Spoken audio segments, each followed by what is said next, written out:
In response to the heinous Pahalgam attack, India has suspended the Indus Water Treaty. What does this mean?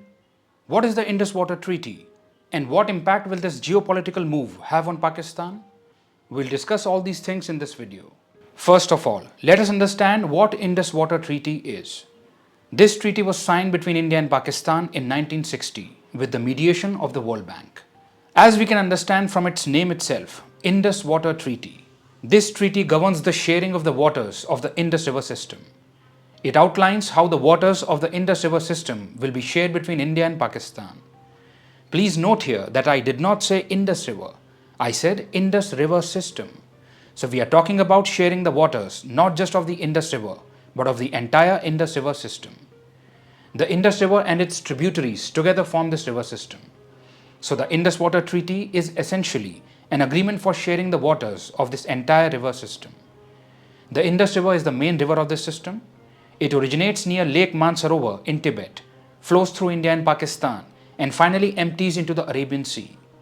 As we can see, this is a very large river system spread across 4 countries: China, since Tibet is now a part of China, India, Pakistan, and Afghanistan, where some tributaries of the Indus River system also flow. However, the major portion of this river system's drainage basin lies in Pakistan and India. After quickly going through the basics of the Indus River system, now we'll talk more about the Indus Water Treaty. If we look at the eastern side of the Indus River system, we see 3 major rivers: Ravi, Beas, and Satluj. On the western side, we see Chenab, Jhelum, and Indus. The Indus Water Treaty states that the 3 eastern rivers of the Indus River system, Ravi, Beas, and Satluj, have been allocated to India. India can use the waters of these rivers as it wishes. The flow can be diverted, dams can be built, and there are no restrictions. In short, India has unrestricted rights over the eastern rivers, Ravi, Beas, and Satluj. However, this is not the case with the western rivers. There are some restrictions. The western rivers, Chenab, Jhelum, and Indus, have been allocated to Pakistan. Pakistan has been given the primary rights over the waters of these rivers. India is allowed to use their water for drinking, irrigation, and navigation purposes, but it cannot build storage dams on them. This means the treaty prohibits India from storing large amounts of water from the 3 western rivers of the Indus River system, Chenab, Jhelum, and Indus. It also prevents India from altering the flow of these rivers and imposes certain restrictions on the development of infrastructure on them. However, India can construct run-of-the-river hydroelectric projects on these rivers. These types of projects generate electricity by using the natural flow of water and do not require storing large amounts of it. Under the Indus Water Treaty, India is allowed to build such infrastructure on the 3 western rivers. For purposes such as generating electricity, domestic use, and flood control, India can store limited amounts of water from the Chenab, Jhelum, and Indus rivers. While storage in large quantities is not permitted, limited storage is allowed. However, if India constructs any project to store water on these western rivers, the project designs and data must be provided to Pakistan under the Indus Water Treaty.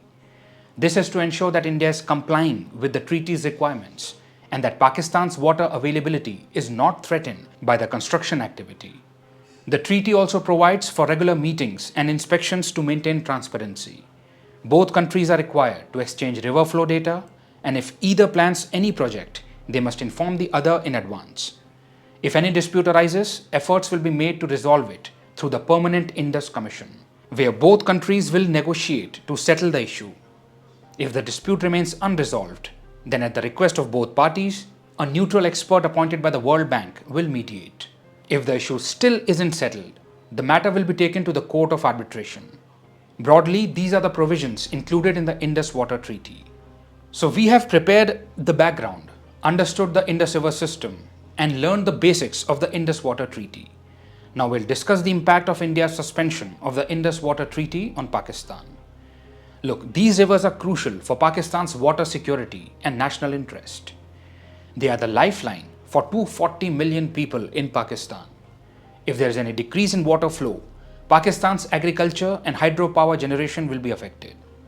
Talking about agriculture, almost 1/4 of Pakistan's GDP comes from the agricultural sector, and around 40% of Pakistan's workforce is employed in it.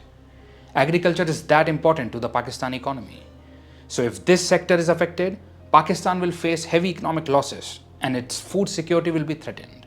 Not to forget, worldwide agricultural productivity is already falling due to the climate crisis. During hot summers, water is already scarce. In such a situation, if the flow of water reduces, the problem will only get worse. Pakistan is already facing an economic crisis and widespread food insecurity. In such a scenario, Pakistan cannot afford even a slight drop in its agricultural productivity. Its rice exports will be affected due to water shortages, and water-intensive industries like textiles will suffer. Hydropower generation will also be impacted. Pakistan's foreign exchange reserves are negligible.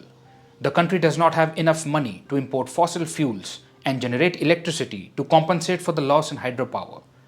Due to frequent power cuts, Pakistani citizens often joke what is common between the moon and Pakistan. There is no electricity in both places.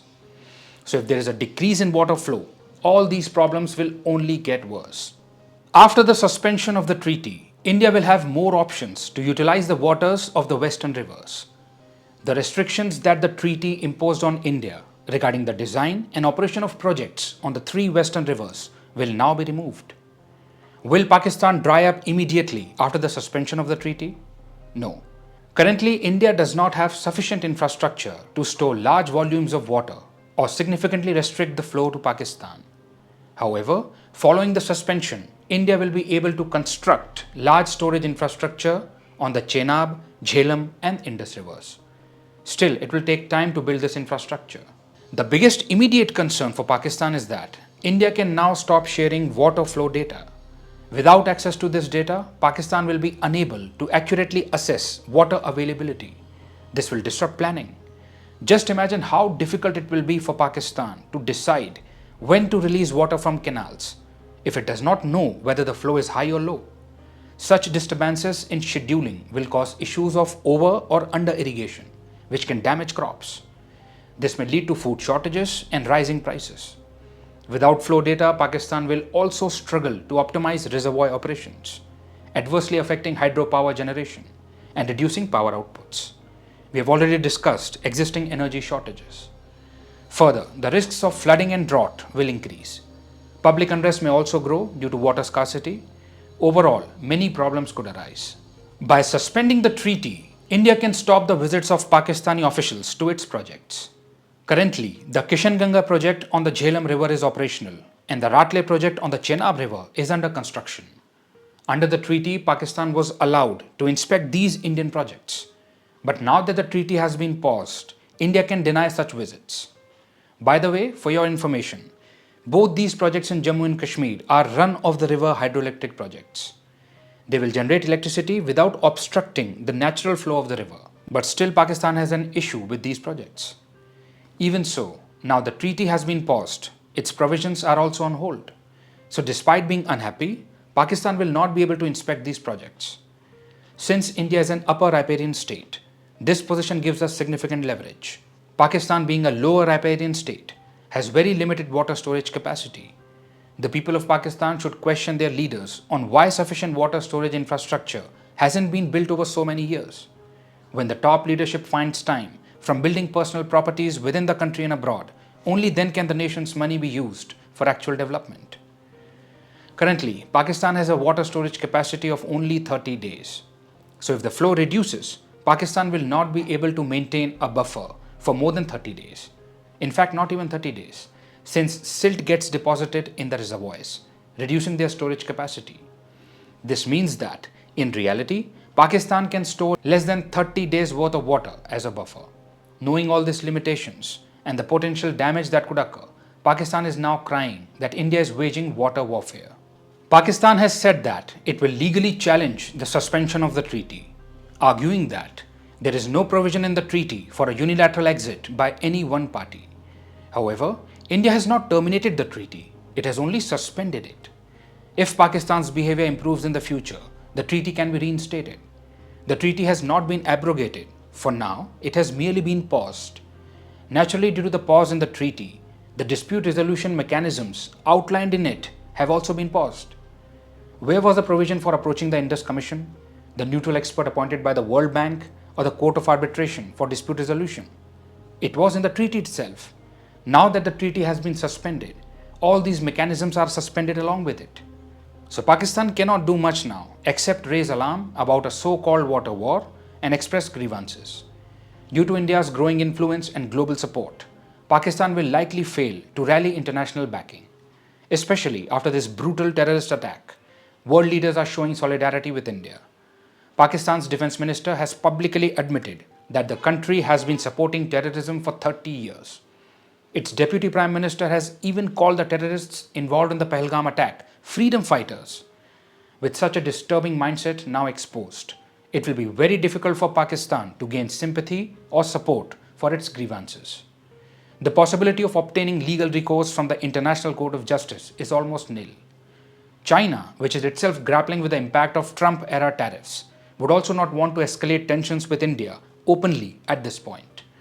Creating instability in India from behind the scenes is one thing, but China is unlikely to risk direct friction with India at the moment just for Pakistan's sake. This means Pakistan currently has no peaceful mechanism left to counter India's geopolitical move. And when no peaceful remedy remains, only one option remains: war. This is what the Pakistani military desires, to somehow unite a nation falling apart by waging a small-scale war with India. There is a lot of pressure on the Pakistani army and government at the moment. The Pakistani army chief wants a small-scale war with India to consolidate his power. He wants to save his declining credibility by any means necessary. For this, he can go to any extent. Now see what all is being done to remain in power. The Pakistani government and army have been shifting the blame on India to hide their incompetence, corruption and evil plans. Pakistani people also get swayed by propaganda.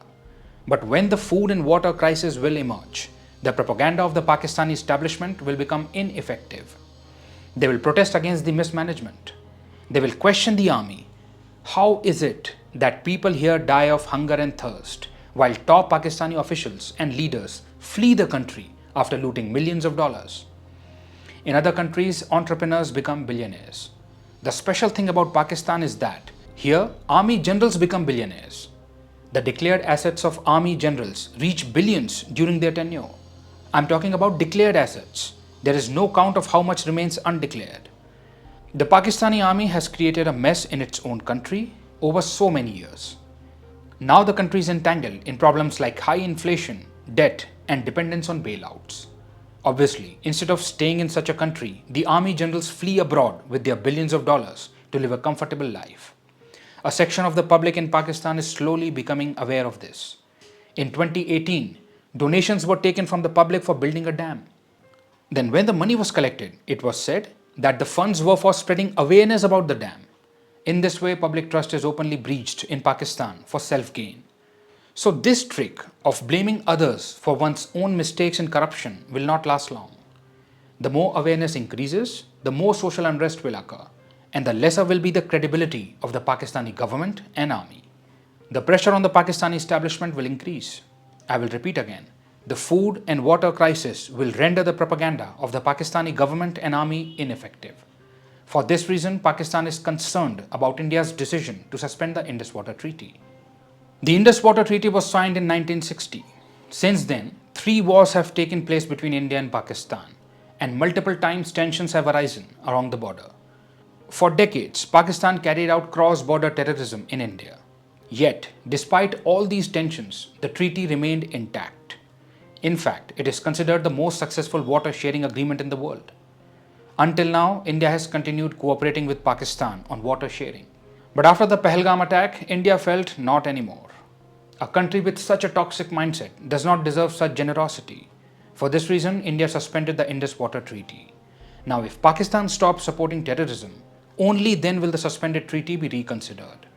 Even then, India plans to renegotiate and modify the treaty to suit present-day realities. So before things settle down, we may see an escalation between India and Pakistan. The Pakistan army has already violated the ceasefire along the line of control, to which India has responded effectively. At the time of recording this video, the Indian Army's response remains controlled and calibrated. The situation has reached a critical point. Indian Army Chief General Upendra Dwivedi visited Srinagar to assess the security situation. There is no doubt that if Pakistan attempts to escalate hostilities, the Indian armed forces will deliver an unforgettable lesson.